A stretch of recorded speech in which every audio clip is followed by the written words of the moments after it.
Well, for more than a year, the press has told us about how Russian collusion destroyed American democracy, but they've had a problem. Actual evidence of collusion does not exist, so instead reporters have been totally reliant upon leaks from within the federal bureaucracy and the intelligence community. Can these leaks be trusted at face value, or could there be other agendas at work? Stephen Cohen's been following this for a long time. He's Professor Emeritus of Russian Studies at NYU. He's also contributing editor at The Nation, and he joins us tonight. Professor, thanks for coming on. Tucker. So I'm reading the Washington Post today, which is the Jeff Bezos publication, and right on the front page there's a piece about Russia, and the subhead says here, "Hacking Democracy," as if it is a known and universally accepted fact that our democracy was, quote, hacked. Do we know that? We do not. It's been alleged. Originally, it was said that 17 intelligence agencies made that finding. Turned out it was a few people and a couple intelligence agencies. If you read on in the Washington Post story in the first paragraph, they go back to this claim that it's the consensus of intelligence agencies. So it's simply not true. I have to say that in addition to being professor, for a long time, I was also a paid consultant of a major American television network.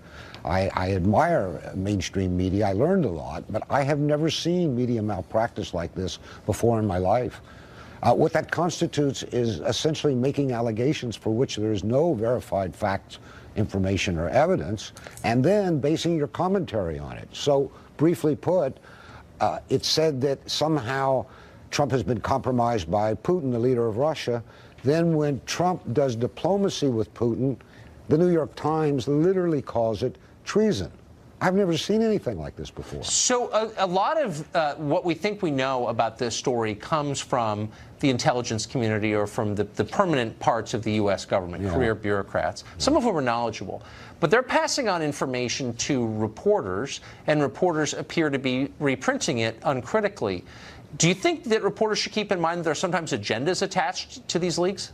Well, you know what's well, you just made the valid point. A leaker, by definition, has a political agenda. We'd agreed on that, right? Yes, of course. You may not be old enough to remember, but I remember when the media, and particularly the liberal media, was deeply suspicious of intelligence agency sources. Yes, I remember. Now we have a situation where they seem to be the holy writ. If they whisper it to you on the telephone, it's true, and you print it. But they are as apt to make mistakes. I mean, the same Washington Post story today said something amazing. It said that President Trump has an aversion to this Russiagate intelligence.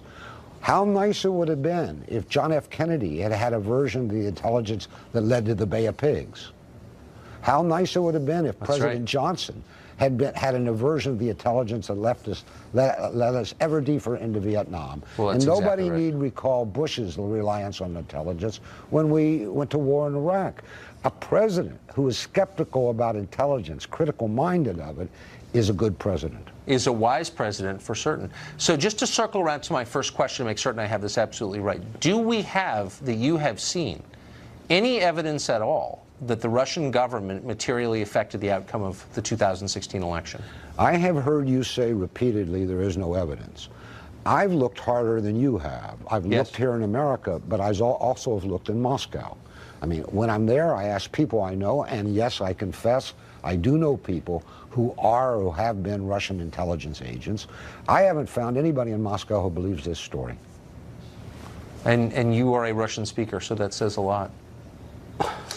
I'm sure you'll be denounced as a tool of Putin for saying so, but we appreciate your analysis of that, Professor. Thanks for coming on tonight. Thanks, Tucker.